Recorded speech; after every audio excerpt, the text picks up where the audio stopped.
২২ জানুয়ারি প্রচারণা শুরুর দিন থেকেই সারা দেশে প্রচার মিছিল, ইশতেহার ঘোষণা ও জনসংযোগকে কেন্দ্র করে সংঘাত ছড়িয়ে পড়ে।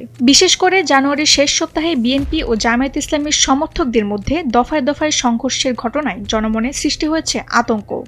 বিএনপির সন্ত্রাসীরা আমাদের উপর অতর্কিত হামলা চালিয়েছে।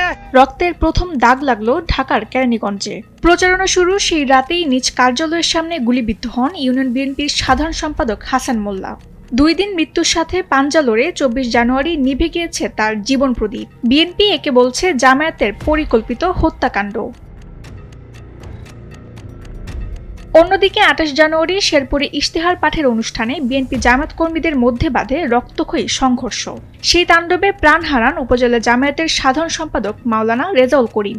সেই রণক্ষেত্রে জামায়াতের প্রার্থী নুরুজ্জামান বাদল সহ অন্তত 50 জন কর্মী রক্তাক্ত হয়েছেন। পুড়ে ছাই হয়ে গেছে বেশ কিছু মোটরসাইকেল।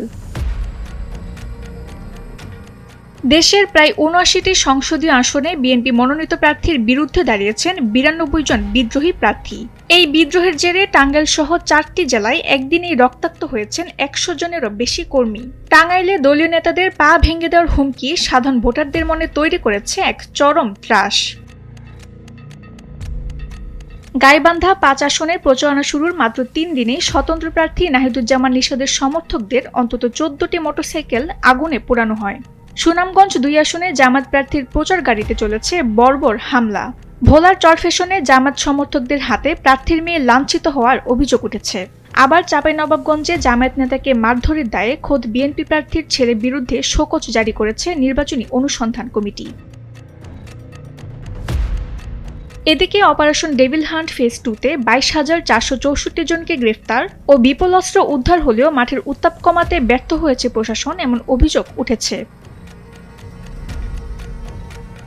পরিস্থিতি নিয়ন্ত্রণে 29 জানুয়ারি থেকে দেশব্যাপী নামানো হয়েছে বিজিবির 38 প্লাটুন সদস্য। উচ্চ ঝুঁকিপূর্ণ জেলাগুলোতে মোতায়েন করা হয়েছে 25,500টি body worn camera.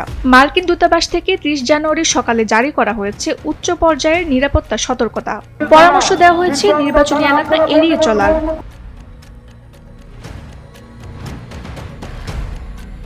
Tasnim Hossain লিয়া, সময়ের আলো।